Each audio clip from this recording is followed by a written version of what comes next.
PCB गुरुजी channel को। अगर आप नए हैं तो हमारे चैनल को सब्सक्राइब कर दें। आज हम आप सभी लोगों को मानव के कान की संरचना और उसमें पाई जाने वाली हड्डियों के बारे में तथा क्रिया विधि के बारे में बताएंगे।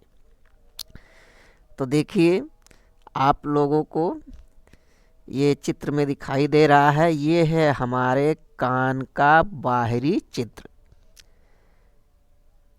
ये शरीर के बाहर, खोपड़ी के बाहर दिखाई देने वाला भाग है। इसे कर्ण पल्लव कहते हैं। अब चलिए हम इसके अंदर में देखते हैं कैसी संरचना होती है। देखिए, ये कान के अंदर में ऐसे दिखाई देता है। इसको थोड़ा बड़ा करके देखिए।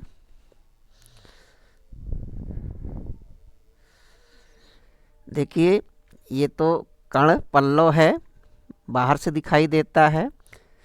इसके बाद हम अंदर में जब जाएंगे तो एक खोखली नली होती है। इसी खोखली नली में से ध्वनि तरंगें कान के अंदर प्रवेश करती हैं। जहाँ पर ये नली समाप्त होती है, तुरंत उसके बाद एक लचीला और तनावदार पर्दा लगा होता है, जिसे एयर ड्रम या कान का पर्दा कहते हैं। जब ध्वनि तरंगें बाहर से हमारे कान के अंदर प्रवेश करती हैं तो ये पर्दा कंपन करने लगता है। इसके कंपन करने से हमारे कान के अंदर में 3 प्रकार की हड्डियां जो होती हैं, ये देखिए 3 हड्डियां होती हैं, ये कंपन करने लगती हैं। और इनके कंपन करने से देखिए, यहाँ पर ये है कॉकलिया। ये कॉकलिया ध्वनि तरंगों को एकत्र करके विद्युत तरंगों में बदल देता है। और ये विद्युत तरंगें हमारे मस्तिष्क से जुड़े हुए तंत्रिका नर्व, कॉकलियर नर्व में जाती हैं, जहाँ से ये तरंगें मस्तिष्क को भेजी जाती हैं। इससे हमको बाहर की ध्वनि सुनाई देती है।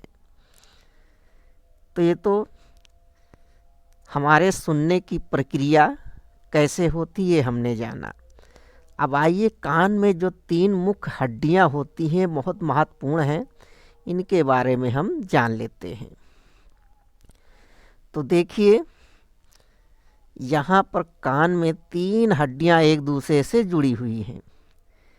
एक हड्डी देखिए, ये पर्दे के पास में ये पहली हड्डी है। इस हड्डी को हम कहते हैं माइलस हड्डी। ये है माइलस हड्डी। और माइलस हड्डी के बाद यहाँ पर देखिए, उसके आगे दूसरी हड्डी जुड़ी होती है। इसको इनकस हड्डी कहते हैं। इस इनकस हड्डी के बाद आखिरी में देखिए, बहुत छोटी सी हड्डी ये होती है। इसको हम स्टेप्स हड्डी कहते हैं। ध्यान रखिएगा, ये हड्डी परीक्षा में बहुत पूछा जाता है। इसे स्टेप्स हड्डी कहते हैं। कौन सी हड्डी? स्टेप्स। ये कान की सबसे छोटी हड्डी होती है तथा पूरे शरीर की भी सबसे छोटी हड्डी होती है।